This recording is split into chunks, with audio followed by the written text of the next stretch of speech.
you think about the history of the way that Palestine was colonized, right? Because we have to account for the fact that there was a large majority of people living on the land who were Palestinians in a society that they recognized as being a Palestinian Arab society that somehow became someone else's country. Like, how did that happen, right? Well, in part, it's through a process that is both slow and fast, right? There are moments of mass expulsion, and then there are also very, very slow processes of, and we see it on the news every day if we pay attention to it, right? Of a little bit of land being taken, right? Some olive trees being chopped down and burned and so forth. But these are settler societies are frontier societies, right? Where the colonizing group doesn't accept any limitation on its ability to expand, within that territory. That's what the westward expansion in the U.S. was all about, right? And so you have this frontier that's always moving. And that creates a perpetual justification for securitizing measures. Okay, so in other words, there's always somebody who's like on the other side of wherever that frontier is, who is going to resist the fact that their territory is being taken over, and they're going to fight back. And then the settlers say, essentially, well, hey, we're just defending ourselves. And when settlers say that, what they're trying to do is erase their settler identity and say, no, we're indigenous now. We live here. We've always been here. We're just defending ourselves against these people who are attacking us. So it's there that I would see the origins of securitization, right? The origins are in a material process, which is a process. It's about land. It's about territory. That's what settler colonization is. There is no colonization without control of the land. So I see it as less in terms of national conflict and more in terms of a process of colonizing territory, which then produces certain dynamics that we might call securitization. And then we get this whole other discourse of the occupation, because we sort of implicitly accept the existence of Israel within its borders, and then we have the occupation, which is somehow a separate category. But for Palestinians, it's all Palestine, right? What's now Israel, that's Palestine. Right. So it's a continual process. It's not a colonization that happened in the past. It's an ongoing process. And what scholars call securitization is just the process through which the colonizers are attempting to kind of have as free a hand as possible for continuing that process. And so how do you reconcile the idea that if for Palestinians, all of it is Palestine, but now for Israelis, where they are is Israel? How do you reconcile those two point of views? Or you just can't? I mean, there's a question of how I might reconcile it as an individual, right? And then there's the question of how we might address it. Okay, so for example, there are different models, obviously, that we can look at, right? You can think about things like different models of multiculturalism. What does that mean?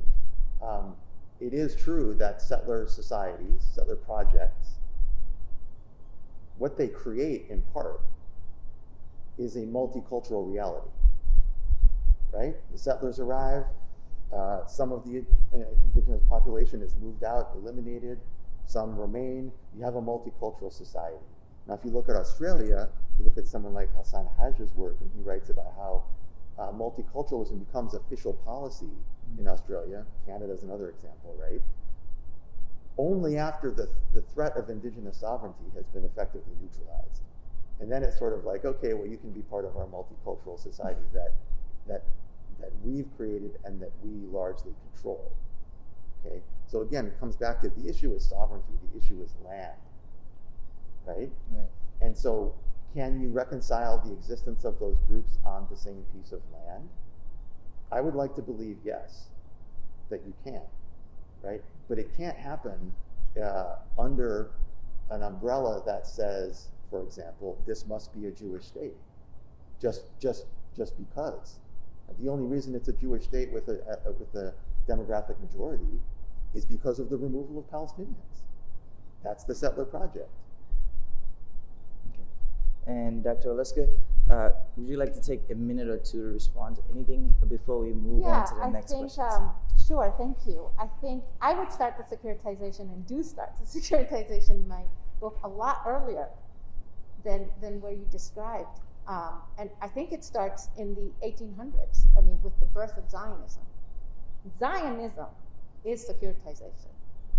Right? What is securitization? It's turning something into security. What did Zionism do? It said there's an existential threat to this thing we call Jews, and we are in an abnormal situation in Europe where we are a minority that suddenly imagine itself as a nation without a state, without the land.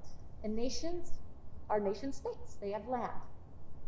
So how are we going to resolve this abnormal insecurity of who we are? Again, who are we, right? The Jews ask themselves.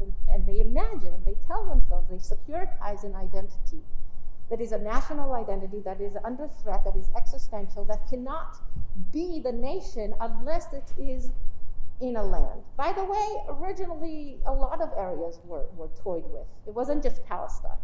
But very quickly they settle on Palestine. So the securitization that Dr. Collins is talking about starts a lot earlier. It starts with the birth of Zionism and the question of what is a Jew?